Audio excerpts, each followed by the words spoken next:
One of the main reasons we want to take the tables and the data and turn them into graphs is because then we can categorize or classify the type of graph that we have, which then classifies the type of data. So we want to talk about determining the shape or the nature of the data. The shape of a distribution can determine the appropriate statistical method used to analyze the data, and there are many different shapes. We'll talk about each one of them with some accompanying pictures. Histograms and frequency polygons easily reveal these shapes and allow us to analyze the data in some meaningful ways. We're going to look at each of the 8 different common shapes. The first example, the bar graph or the histogram behind this red graph seems to approximately follow the red graph. It's not perfect. Data usually is not perfect. You can see the heights of the bars of the histogram start low and they increase pretty steadily following this red curve until they reach a peak, and then they come down pretty steadily back down to 0. This red curve in the picture is a really important curve that we're going to learn starting in Chapter 6, called the normal distribution. So this graph is that of a normal or approximately normal graph. Because it looks like a bell, sometimes it's also called a bell-shaped distribution. To exaggerate the bell part, let's turn it into 3D, give it a little knocker. It almost looks like a handbell. Normal or approximately normal distributions are approximately symmetric. They start low, they go high, and then back to low. Again, we're talking approximately, so we won't have a perfect bell every time, but we have to make a decision. Does it start low, go high, and then come back down? And look approximately symmetric. Symmetric meaning it looks almost the same on both sides of that middle. Looking at the next graph, in this picture, the bars are almost the same height. And since they're almost the same height, this is called a uniform distribution. It's approximately uniform. We would still classify this as a uniform distribution. There might be an instance where we have a distribution that looks like this, but then maybe there's one more bar, either in the middle or on the ends, that's much smaller than the others. In that case, we would likely call that an outlier and still classify this as a uniform distribution.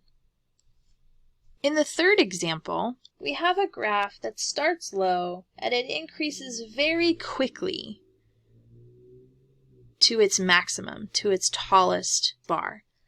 And then when it comes back down slower. And because it comes down in a much slower descent than when it goes up, this is a skewed distribution. Particularly, this is what we call a right-skewed distribution. We call it right-skewed because the mean is actually to the right of the median and the mode in this set.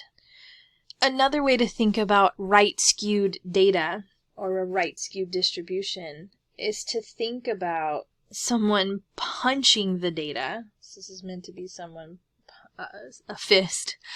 Someone punching the data from the right side to push it from the right. It's another way to think about it. But again, the mean here versus the median and the mode. The mean is to the right, which is why we call it right-skewed. Since we have a right-skewed distribution, we can also have a left-skewed distribution. In a left-skewed, it starts low and it slowly increases to its maximum, and then it very quickly drops off on the other side. And we'll talk about the mean and the median in Chapter 3. I know we haven't really introduced that. Don't worry about it too much right now. The big picture is the shape of the graph. But I'm getting us ready for that Chapter 3 moment.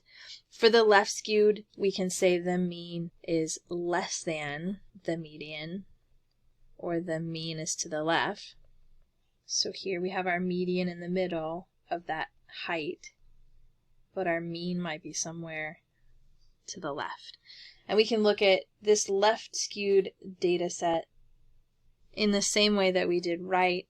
It's as if someone is punching that data from the left and pushing it from the left. Next up are another pair of distributions that are related. In this first one, we call this the J-shaped distribution. It is pretty much exactly what it says. It's shaped like a J. It starts low and goes high. Notice how this is different from a left skewed data set. The left skewed data set goes up and comes back down, but the J-shaped stays high. The reverse J-shape does the reverse. It starts high and goes low. The J-shape and the reverse J-shape aren't quite as common as right and left skewed and normal and uniform. The first four are a lot more common than these two, at least in many of the practical applications of data that we'll be experiencing in our class. The next graph, again, we're trying to classify generalizations. So let's try to draw a little shape with our pencil.